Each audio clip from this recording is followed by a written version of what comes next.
Welcome to steno dictation. Dictation 5 second बाद शुरू होगा।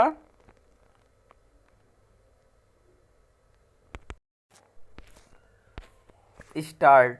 नीति आयोग ने बुजुर्गों की समस्याओं को रेखांकित करते हुए जो कदम उठाए जाने की आवश्यकता जताई, उसकी पूर्ति के लिए केंद्र सरकार के साथ राज्य सरकारों को भी सक्रिय होना चाहिए।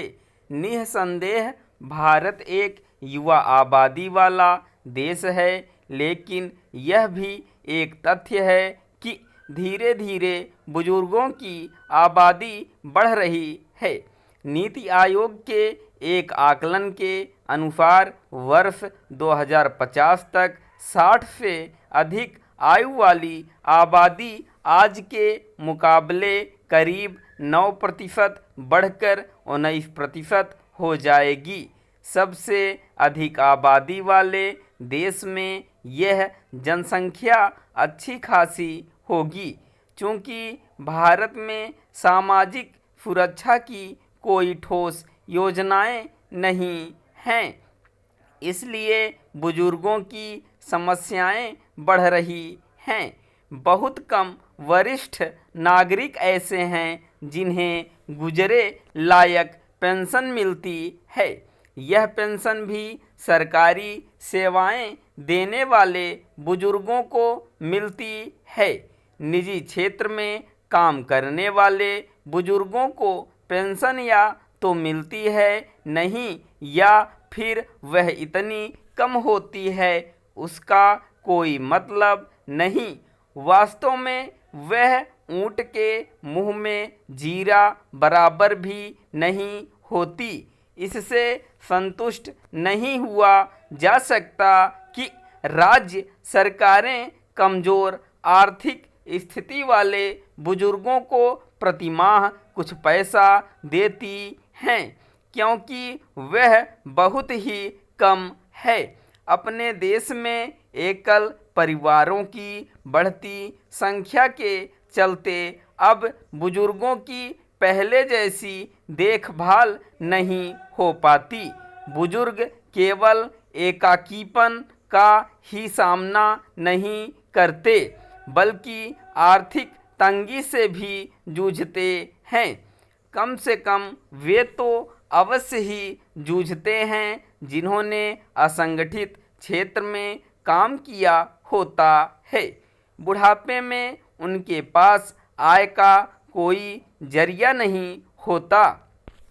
वरिष्ठ नागरिकों को स्वास्थ्यगत समस्याओं से भी कहीं अधिक दो चार होना पड़ता है, लेकिन अधिकांश के पास स्वास्थ्य बीमा नहीं होता, या यह कहें कि उनके पास स्वास्थ्य बीमा लेने की सामर्थ्य ही नहीं होती।